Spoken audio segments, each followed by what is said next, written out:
Welcome to our channel മെറ്റോയ ministries. നമ്മൾ ഇന്ന് സംസാരിക്കുന്ന വിഷയം 2 കൊരിന്ത്യർ 3-ാം അധ്യായത്തിൽ നിന്ന് തന്നെ ഉള്ള വിഷയമാണ്. അതെന്ന് വെച്ചാൽ ഉടമ്പടികളെക്കുറിച്ചാണ് ഇന്ന് സംസാരിക്കുന്നത്. നമ്മൾ ശ്രദ്ധിക്കുന്ന പോലെ നമുക്ക് പഴയ നിയമവും പുതിയ നിയമം, ഓൾഡ് കവനൻറ്റ്, ന്യൂ കവനൻറ്റ്, പഴയ ഉടമ്പടി, പുതിയ ഉടമ്പടി എന്നുള്ളതിനെ ഉള്ളതാണ് നമ്മൾ ചിന്തിക്കുന്നത്. എന്നാൽ വേറൊരു ഉടമ്പടിയും കൂടെ ഉണ്ട്. അത് ഏബ്രഹാമിക് കവനൻ്റാണ്. അപ്പോഴേ ഞാൻ മനസ്സിലാക്കുന്നിടത്തോളം ബൈബിളിലെ ഏബ്രഹാമിക് കവനൻ്റ് ഉണ്ട്, ഓൾഡ് കവനൻ്റ് ഉണ്ട്, ന്യൂ കവനൻ്റ് ഉണ്ട്. ഈ 3 ഉടമ്പടികളെക്കുറിച്ച് നമ്മൾ ഈ വരുന്ന 2 എപ്പിസോഡുകൾ സംസാരിക്കുന്നതാണ്. അപ്പോൾ ഇന്ന് നമ്മൾ ഈ ഓൾഡ് കവനൻറ്റും ന്യൂ കവനൻറ്റും തമ്മിലുള്ള വ്യത്യാസത്തെക്കുറിച്ചാണ് പറയുന്നത്. നമ്മൾ ഈ ചിന്തിച്ചതുപോലെ ഈ അധ്യായത്തിനകത്ത്, ഈ 3-ാം അധ്യായത്തിൽ കഴിഞ്ഞ എപ്പിസോഡിൽ നമ്മൾ ചിന്തിച്ച ഹൃദയത്തിൽ എഴുതിയിരിക്കുന്ന ഒരു ഉടമ്പടിയും അക്ഷരത്തിൻ്റെ ഒരു ഉടമ്പടിയും ഉണ്ടായിരുന്നു എന്ന് നമ്മൾ ശ്രദ്ധിച്ചു. അതിൻ്റെ ഡീറ്റെയിലേക്ക് അതിൽ തന്നെ പറയുന്നുണ്ട്. ആ ഉടമ്പടികളുടെ ഡീറ്റെയിലേക്കാണ് കടക്കുന്നത്. പഴയ നിയമത്തിലെ പഴയ ഉടമ്പടി, ദൈവം ആ ന്യായപ്രമാണം ഇസ്രായേൽ നേഷന് വേണ്ടി കൊടുത്താണ്. എന്തിനാണ് കൊടുത്തത്? enabling them to possess their possession.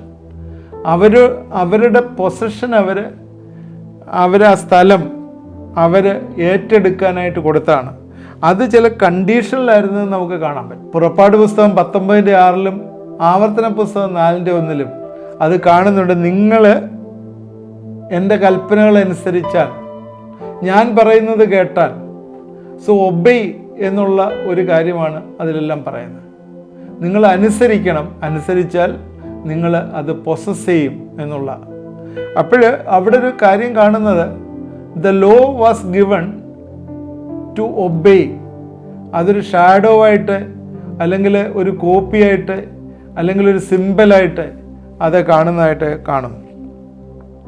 നമ്മൾ പുതിയ നിയമത്തിലേക്ക് വരുമ്പോഴേ എബ്രായർക്ക് എഴുതിയ ലേഖനം 8, 9, 10 വാക്യങ്ങളിലെ പുതിയ ഉടമ്പടിയെക്കുറിച്ച് എബ്രായ ലേഖനക്കാരൻ അത് ക്ലിയറായിട്ട് പറയുന്നുണ്ട്. അപ്പോഴതിൻ്റെ ചുരുക്കമായിട്ടുള്ള ഒരു ചാർട്ടാണ് ഞാൻ ഈ സ്ക്രീനിൽ നിങ്ങളുടെ മുമ്പിൽ കാണിച്ചിരിക്കുന്നത്. ഓൾഡ് കവനൻറ്റും ന്യൂ കവനൻറ്റും തമ്മിലുള്ള വ്യത്യാസം. നമുക്ക് സമയം അധികം ഇല്ലാത്തതുകൊണ്ട് അധികം എക്സ്പ്ലെയിൻ ചെയ്യാതെ പെട്ടെന്ന് അങ്ങ് പറയാം. ഇത് രണ്ടും കൊടുത്തത് ഇസ്രായേലിനാണ്. ഇപ്പോൾ നിങ്ങൾ ചോദിക്കും, ജാതികൾക്കില്ലേ പുതിയ കവനൻ്റ് കൊടുത്തല്ല. അന്ന് ഇസ്രായേലായിരുന്നു അവിടെ ഉണ്ടായിരുന്നത്. ഇസ്രായേലിൻ്റെ മധ്യത്തിലാണ് യേശു വന്നത്. അതിന് പഴയ കവനൻ്റും അവർക്കാണ് കൊടുത്തത്, പുതിയ കവനൻ്റും അവർക്കാണ് കൊടുത്തത്. ഒന്ന് കണ്ടീഷനിലായിരുന്നു പഴയ കവനൻ്റ്. എന്നാൽ രണ്ടാമത്തെ അൺകണ്ടീഷനിലാണ്. ഐ വിൽ ഡു ഇറ്റ്, ഞാൻ അവരുടെ മധ്യേ വസിക്കും എന്നുള്ള ഒരു അരുളപ്പാട്. അതിൻ്റെ റെഫറൻസ് അവിടെ എഴുതിയിട്ടുണ്ട്. നിങ്ങൾ ശ്രദ്ധിക്കുക, നിങ്ങൾ നിർത്തി അത് വായിച്ചു നോക്കുക. എബ്രായർക്ക് ലേഖനം 8, 10, 12 വാക്യങ്ങളിൽ പറയുന്നുണ്ട്. അത് മാത്രമല്ല, ഒരു സമാഗമന കൂടാരം ഉണ്ടായിരുന്നു സിമ്പിളായിട്ട് പഴയ കവനൻറ്റിൽ. പുതിയ കവനൻറ്റിൽ വരുമ്പോഴേ അതല്ല, ടാബർനാക്കൾ ഭൂമിയിലല്ല ഉള്ളത്. പഴയ നിയമത്തിൽ അത് ഭൂമിയിലാണെങ്കിൽ, ഇപ്പോഴുള്ള ടാബർനാക്കൾ, ഇപ്പോഴുള്ള കൂടാരം നമുക്ക് സ്വർഗത്തിലാണുള്ളത്. അവിടെ അത് കൂടുതൽ പെർഫെക്ഷനോടുകൂടി, ഈ കണ്ട ഷാഡോയും കോപ്പി സിമ്പലും ഒന്നുമല്ല, അതൊരു ട്രൂ വണ്ണായിരുന്നു. കോപ്പി അല്ലായിരുന്നു, അത് ഗ്രേറ്റർ ആയിരുന്നു. സിമ്പൽ അല്ലായിരുന്നു, അത് പെർഫെക്റ്റ് ആയിരുന്നു. അങ്ങനെ ഒരു സാധനമായിരുന്നു ഉണ്ടായിരുന്നത്. ഈ കൂടാരത്തിലെ, അല്ലെങ്കിൽ ഈ ആലയത്തിലെ സാക്രിഫൈസസ്, യാഗങ്ങൾ തുടർമാനമായിട്ട് നടത്തുമായിരുന്നു. അത് മാത്രവുമല്ല, അത് തുടർമാനമായിട്ട് അത് ചെയ്യണമായിരുന്നു. എന്നാൽ പുതിയ നിയമത്തിലേക്ക് വരുമ്പോഴേ വൺസ് ഫോർ ആൾ, ഒരിക്കലായിട്ട് യേശു ക്രിസ്തുവാണ് യാഗമായി തീർന്നത്. അവിടെ പഴയ നിയമത്തിലെ ബുൾസിനെയും കാളകളെയും ആടുകളുടെയും രക്തം ആണ് തളിച്ചിരുന്നതെങ്കിൽ, പുതിയ നിയമത്തിലെ യേശുവിൻ്റെ രക്തം, അവൻ്റെ ശരീരമാണ് ഓഫർ ചെയ്തതെന്ന് നമ്മളെ കാണുന്നു. അത് പഴയ നിയമത്തിലെ ഇതുപോലെ തന്നെ ബ്ലഡ് ഈ മൃഗങ്ങളുടെ ആയിരുന്നു. എന്നാൽ പുതിയ നിയമത്തിലെ ബ്ലഡ് ആൻഡ് ദ ബോഡി, അത് രണ്ടും കർത്താവിൻ്റെ രക്തവും കർത്താവിൻ്റെ ശരീരവുമാണ് നമുക്ക് ഓഫർ ചെയ്തത്. ഹൈ പ്രീസ്റ്റ്, മഹാപുരോഹിതൻ ഒരിക്കലായി വന്ന് വിശുദ്ധ സ്ഥലത്തേക്ക് പ്രവേശിക്കും. ഇവിടെ പുതിയ നിയമത്തിൽ അങ്ങനെയല്ല, നമുക്കെല്ലാവർക്കുമുള്ള പ്രവേശനം തന്നിരിക്കുക. മഹാപുരോഹിതനല്ല. ഇവിടെ വരുമ്പോഴാണ് എല്ലാവരും ഉണ്ട് എന്നുള്ള ഒരു കാര്യം. പഴയ നിയമത്തിലെ കാര്യം പ്രത്യേകം നമ്മൾ ശ്രദ്ധിക്കേണ്ട, they are worshipper, cannot make worshipper perfect in conscience. മനസാക്ഷി ശുദ്ധമാക്കാനായിട്ട് വർഷിപ്പർക്ക് പറ്റുകയില്ല. അതുപോലെ അവരുടെ സെൽഫ് ഫ്ലഷ് എക്സ്റ്റേണലായിട്ട് ക്ലീൻ ചെയ്യാനായിട്ട് പറ്റുള്ളൂ. ഇൻറ്റേർണൽ ക്ലീനിങ് ഒന്നുമില്ല.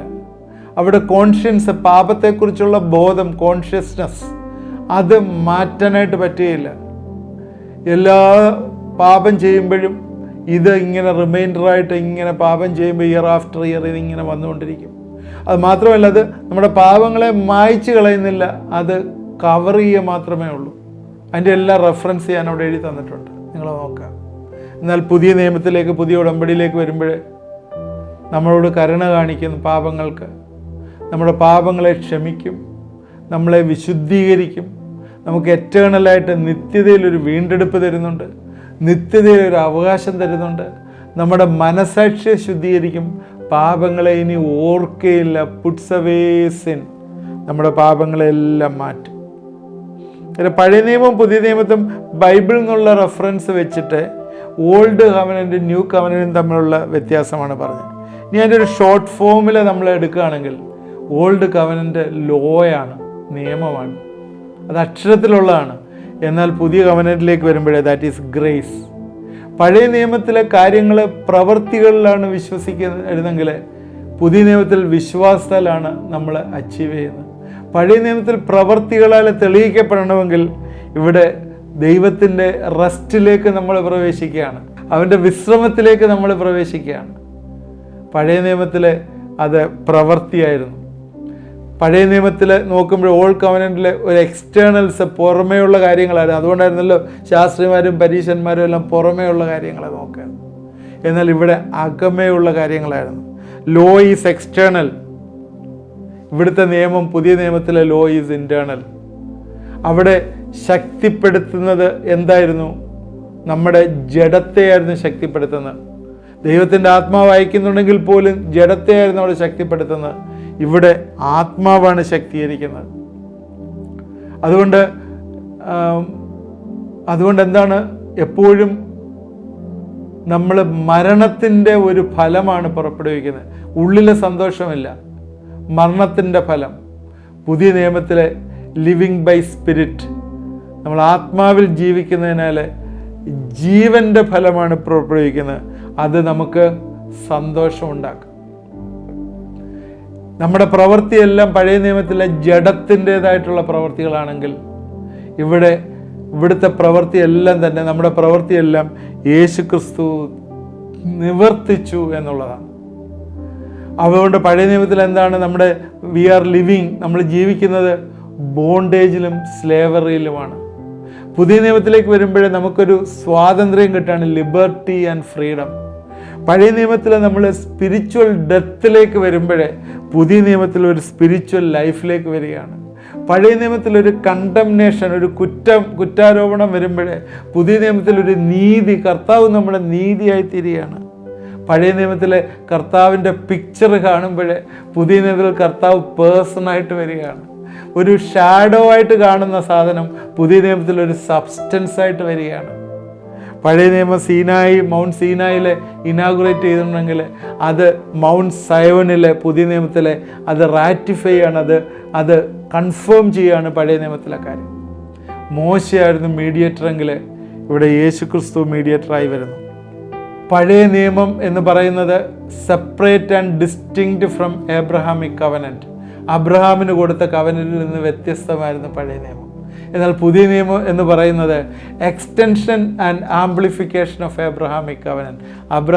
എബ്രഹാമിൻ്റെ കൊടുത്ത ഉടമ്പടിയുടെ ഒരു എക്സ്റ്റൻഷനായിരുന്നു. നമുക്ക് അടുത്ത എപ്പിസോഡിൽ അതിനെക്കുറിച്ച് നമ്മൾ കൂടുതലായിട്ട് ചിന്തിക്കാം. പഴയ നിയമം ടെമ്പററി ആയിരുന്നു, പുതിയ നിയമം എവർലാസ്റ്റിംഗ് ആണ്. എർത്തലി ടെൻറ്റ് ടെമ്പററി ആണ് പഴയ നിയമത്തിലെ, ഹെവൻലി ടാബർനാക്കിൾ പെർമനൻ്റ് ആണ്. സിൻസ് കവേർഡ്, പാപങ്ങളെ മൂടി വെക്കുകയായിരുന്നു, കവർ ചെയ്യുമായിരുന്നു. എന്നാൽ ഇവിടെ എന്നേക്കുമായി പാപങ്ങളെ ക്ഷമിക്കുന്നു. Continuous sacrifice and can never take away our sin. ഒരിക്കലും നമ്മുടെ പാപങ്ങൾ എടുത്തു കളയാനായിട്ട് പറ്റത്തില്ല. കണ്ടിന്യൂസ് സാക്രിഫൈസ് ആണ്.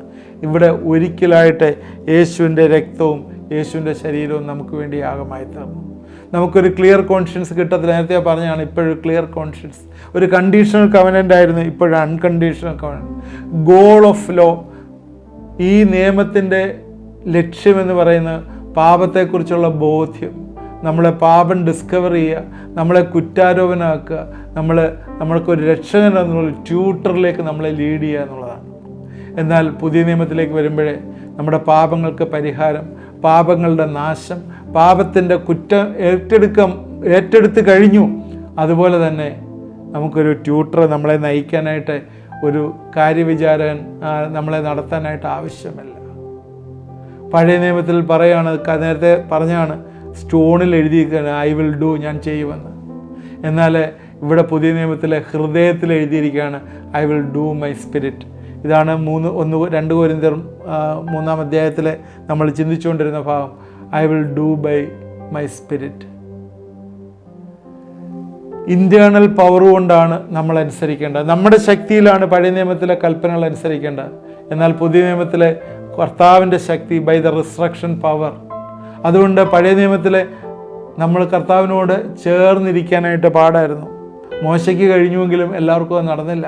എന്നാൽ പുതിയ നിയമത്തിലേക്ക് വരുമ്പോഴേ ഡ്രോ നിയർ വിത്ത് കോൺഫിഡൻസ്, ദൈവത്തിനോട് ചേർന്നിരിക്കാനായിട്ട്, അവനോട് അടുക്കുവാനായിട്ട്, നമ്മളെ പിടിച്ചുകൊണ്ട് നിൽപ്പാനായിട്ട് ഒരു ഹോപ്പും പഴയ നിയമത്തിലില്ല. പുതിയ നിയമത്തിലേക്ക് വരുമ്പോഴേ നമ്മളെ മുറുകെ പിടിക്കാൻ നമ്മളെ ആ വലിയ ഷുവർ ഹോപ്പ്, ആ പ്രത്യാശ നമ്മളിലേക്ക് തരികയാണ്. ഇതിൽ കൂടുതലൊക്കെ എന്ത് പറയാനായിട്ടിരിക്കുക. അന്നേരം പഴയ നിയമത്തിൽ നിന്ന് ഒരുപാട് സൂപ്പർസീഡ് ചെയ്ത് ഒരുപാട് ശക്തിയുള്ള ഒന്നാണ് പുതിയ നിയമം. ഞാൻ നേരത്തെ ഒരു എപ്പിസോഡ് ചെയ്തിട്ടുണ്ട്, അത് താഴെ ലിങ്ക് ഇടുന്നുണ്ട്. ഏത് പഴയ നിയമം എല്ലാം മാറിപ്പോയോ ഇല്ലയോ എന്നുള്ള ഒരു എപ്പിസോഡ് നേരത്തെ ചെയ്യുന്നുണ്ട്, അതിന് ലിങ്ക് ഇടുന്നുണ്ട്, നിങ്ങളത് ശ്രദ്ധിക്കുക. എന്തൊക്കെയാണ് പഴയ നിയമത്തിൽ നമ്മൾ ഫോളോ ചെയ്യുന്നതെന്ന് അതിനകത്ത് എഴുതിയിട്ടുണ്ട്. നേരത്തെ ഞാൻ പറഞ്ഞ ഒരു കാര്യമാണ്, പഴയ നിയമത്തിൻ്റെ ഏബ്രാമിക് കവനൻറ്റിൻ്റെ ഒരു എക്സ്റ്റൻഷനാണ് പുതിയ നിയമം. ഇനി അടുത്ത എപ്പിസോഡിൽ നമുക്ക് ഏബ്രഹാമിക് കവനൻറ്റ് എന്താണെന്ന് നമുക്കൊന്ന് മനസ്സിലാക്കാം. ഇതൊന്ന് മനസ്സിലാക്കേണ്ട ആവശ്യമുണ്ട്. കാരണം ഇന്ന് ആളുകൾക്ക് പല കൺഫ്യൂഷനുണ്ട്. ഏബ്രഹാമിക് കവനൻറ്റ് എന്താണ്, വാഗ്ദത്തങ്ങൾ എന്താണ്, പഴയ നിയമത്തിലെ വാഗ്ദത്തങ്ങൾ നമുക്ക് ബാധകമാണോ, ഇതെല്ലാം തന്നെ ഞാൻ ആ ഒരു എപ്പിസോഡിൽ, നേരത്തെ പറഞ്ഞ എപ്പിസോഡ് ചെയ്തിട്ടുണ്ട്. അപ്പോഴേ നമുക്ക് അറിയാം, നമ്മുടെ ഹൃദയത്തിലാണ് ദൈവം കൽപ്പനകൾ എഴുതിയിരിക്കുന്നത്. അതുകൊണ്ട് ഹൃദയത്തിൻ്റെ രൂപാന്തരം, മെറ്റനോയ, അതാണ് നമുക്ക് ഏറ്റവും ആവശ്യം. ഹൃദയത്തിൻ്റെ രൂപാന്തരമാണ് നമുക്ക് ആവശ്യം. വീണ്ടും ഞാൻ ഡിക്ലെയർ ചെയ്യുകയാണ്, ഇതാണ് നമുക്ക് ആവശ്യം. ഇതെന്നെ കേൾക്കുന്ന പ്രിയപ്പെട്ടവരെ, റെഗുലറായിട്ട് പള്ളിയിലും ദേവാലയങ്ങളിലും ഒക്കെ പോകുന്നുണ്ടാവും. എന്നാൽ ഹൃദയത്തിനൊരു രൂപാന്തരം വന്നില്ലെങ്കിൽ ഈ യേശുവിനെ ഒന്ന് വിളിക്കുമോ നിങ്ങളുടെ ഹൃദയത്തിലോട്ട്? ഇന്ന് യേശു നിങ്ങളുടെ ഹൃദയത്തിലോട്ട് വന്നൊരു രൂപാന്തരം തരട്ടെ. വെറുതെ ഉള്ളൊരു ചിന്തയല്ല, അവൻ്റെ ആത്മാവ് ഹൃദയങ്ങളിൽ എഴുതണം. എന്താണ് എഴുതേണ്ടത്? യേശു നിൻ്റെ രക്ഷകനാണ്, നിൻ്റെ കർത്താവാണ്, നിൻ്റെ പാപങ്ങൾ മോചിച്ചിരിക്കുന്നു, കാൽവറി ക്രൂശിൽ മരിച്ച് മാത്രമല്ല അടക്കപ്പെട്ട് ഉയർത്തുന്നേറ്റ് ഇന്നും ജീവിക്കുന്ന ദൈവമാണ് കർത്താവെന്ന് ഹൃദയം കൊണ്ട് വിശ്വസിക്കുകയും വായു കൊണ്ട് ഏറ്റുപറയുകയും ചെയ്യുന്ന അനുഭവം. ഈ ഒരു അനുഭവം നിങ്ങളുടെ ജീവിതത്തിൽ വരുമ്പോഴേ പഴയതെല്ലാം മാറിപ്പോയി സകലതും പുതുതായിത്തീരും. പ്രാർത്ഥിക്കാം. ദൈവമായ കർത്താവേ, പ്രിയപ്പെട്ടവരെ ഇത് കണ്ടുകൊണ്ടിരിക്കുന്നവരെ ഏൽപ്പിച്ച് പ്രാർത്ഥിക്കുന്നു. ആരെങ്കിലും കർത്താവിനെ ഇതുവരെയും അറിയാത്തവരായിട്ടത് കാണുന്നുണ്ടെങ്കിൽ യേശുവിനെ രക്ഷകനും കർത്താവുമായി സ്വീകരിപ്പാൻ ഹൃദയങ്ങളുടെ രൂപാന്തരം കൊടുക്കണമേ, റിപ്പൻറ്റൻസ് കൊടുക്കണമേ എന്ന് പ്രാർത്ഥിക്കും.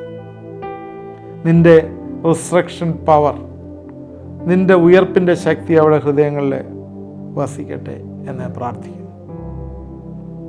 ഞങ്ങളെ ഏൽപ്പിക്കുന്നു, പ്രാർത്ഥിക്കുന്നു. പ്രാർത്ഥന കേട്ടോർത്ത് സ്തോത്രം. യേശുവിൻ്റെ നാമത്തിൽ പ്രാർത്ഥിക്കുന്നു, കേൾക്കണമേ. ആമേൻ. ഇത് കണ്ടുകൊണ്ടിരുന്ന എല്ലാവരെയും ദൈവം അനുഗ്രഹിക്കട്ടെ. ഇത് വാച്ച് ചെയ്യുക. അടുത്ത എപ്പിസോഡിൽ എബ്രാമിക് കവനനെ കുറിച്ചാണ് പറയുന്നത്. നിങ്ങളുടെ ഫ്രണ്ട്സിന് ഇത് ഷെയർ ചെയ്ത് കൊടുക്കുക. ആദ്യമായിട്ട് കാണുന്നവർ സബ്സ്ക്രൈബ് ചെയ്യുക. പ്രെയർ റിക്വസ്റ്റുകൾ നിങ്ങൾ അയച്ചു തന്നാൽ നിങ്ങൾക്ക് വേണ്ടി പ്രാർത്ഥിക്കുന്നതാണ്. അതുപോലെ ഫസ്റ്റ് സൺഡേ രാത്രി 9:30 ഓൺലൈൻ മീറ്റിങ്ങിന് താല്പര്യമുള്ളവർ നിങ്ങളുടെ നമ്പർ അയച്ചു തന്നാൽ നിങ്ങളെയും ആ ഗ്രൂപ്പിൽ ജോയിൻ ചെയ്യിക്കുന്നതാണ്. ദൈവം നമ്മളെല്ലാവരെയും അനുഗ്രഹിക്കും.